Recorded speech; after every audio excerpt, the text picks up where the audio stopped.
Hello everyone, my name is Vincerel, and I am here today as a new person. Am I a new person? Intros are hard. Oh well, screw it, we're just gonna ring it at this point. Anyway, just kinda wanna start doing this. Don't know if I wanna do it for the money, don't know if I wanna do it for the fame. Don't know if I wanna do it for the fame. Anyway, let's go with hobby for a while. This will give me something to do for, the time that I am just not. Anyway, this is a game I've been actually wanting to play for quite some time. And, I don't know how well this is going to do as an actual playthrough. But I want to play it. And, you know what? Screw it. Let's go into it. The game is called... Ugh, fuck. Click. Radical Dreamers. What a lot of you may not know is this is a game that was in between Chrono Trigger and Chrono Cross. And this game was never actually released to the States. But I'm going to start reading. It was then that I opened a notebook my mother had given me. She says she found it while cleaning out the closet. And if this reminds anybody, this actually kind of reminds you of the beginning of Chrono Cross. Crumbling and covered with dust, it turned out to be the diary of my long-lost grandfather. Do know I've never played this before, so I don't know how this is going to go. ... Do you still remember how we first met, and all of our adventures since? It all seemed like such a dream nowadays. You are a piece of a star that fell from the sky. Poetic already. But of course, this was weird. It was Japanese, translated to French, translated to English. Back to this. Whenever I want to return to those long days, those days long gone, I close my eyes and whisper your name into the evening sky. Kid.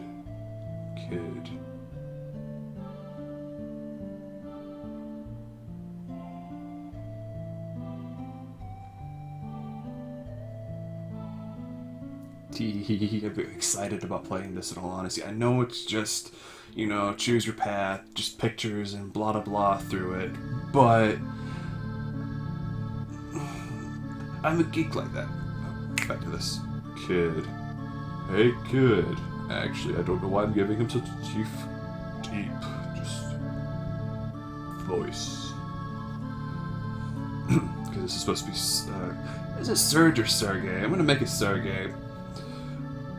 Are you ready, kid? I know you're anxious, but you're on your toes. Oh. Is it? Yeah. I know you're anxious, but stay on your toes. Nah, fuck kid accent. Yeah, mate. Ah, fuck. She had the Cockney thing going on. I want to give her something like this. Actually, let's give her something like this. But I can't do it in a very female voice. Come on, Magel. That bastard Link's gonna get what he deserves. I just kind of went to Ringo a little bit. Say your prayers, not that it'll do you any good. Oh fuck, I really did go into Ringo.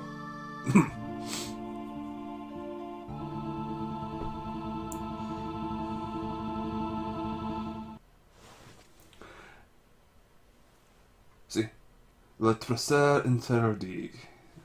Le Trésor interdit? Okay. Something about something, the interlude.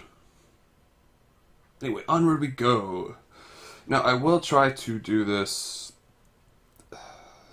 Oh, fuck, that's already a 4-minute thing going on already. We'll do 12, 13-minute episodes of this. Sounds about right. We'll find good stopping parts. I'll do it the best I can. Les slow es les pieux. Let's do les normaux. That's not start. That's not start. That's probably start. Alright.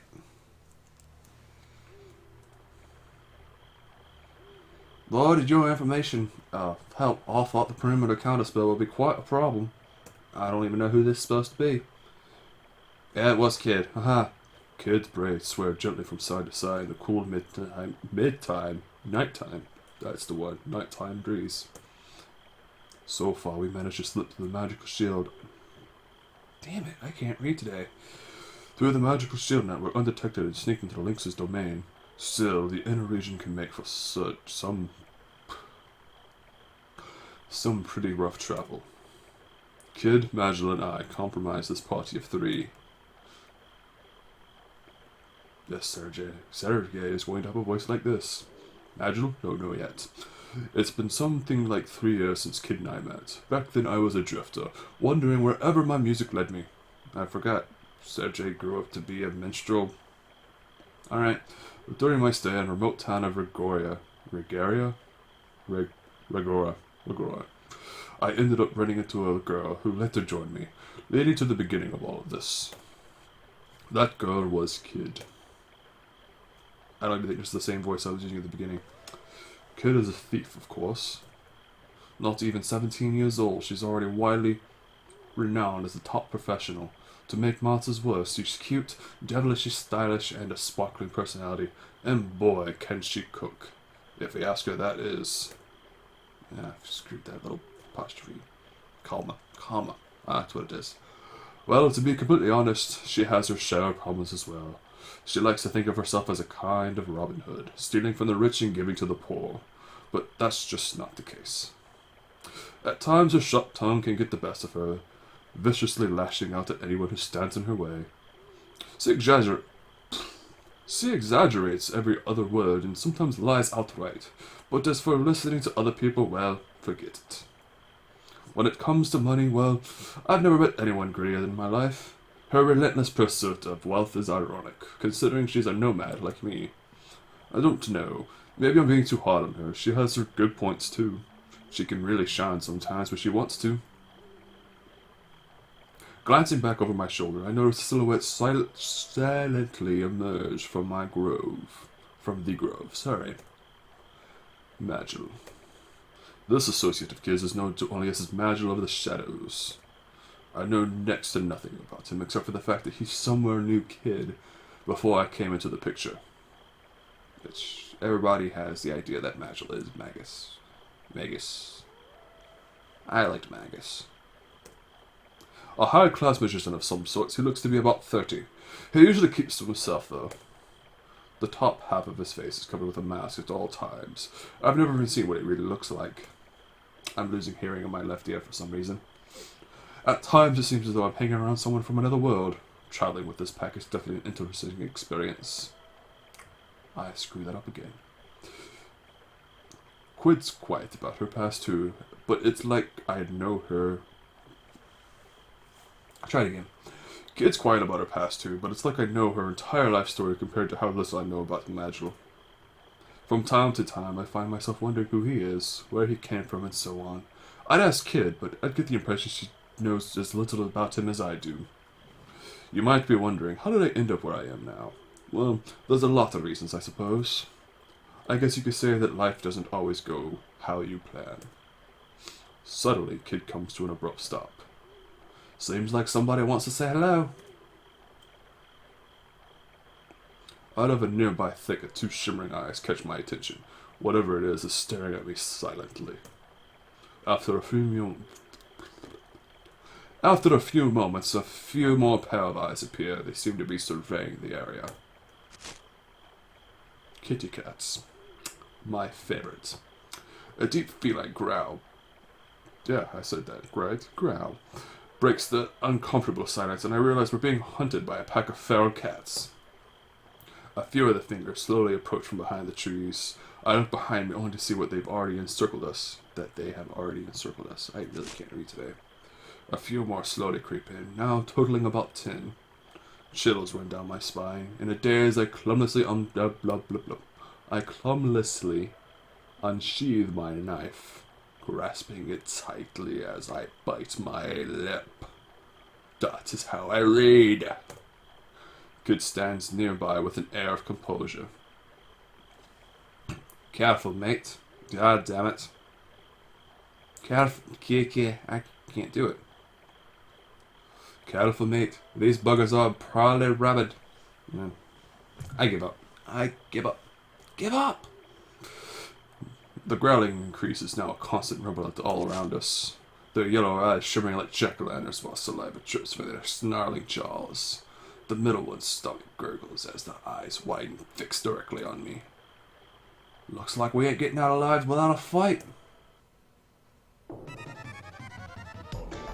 Ah, I finally get to do something. And actually, it's the music too. Alright. A bunch of... I didn't even do anything.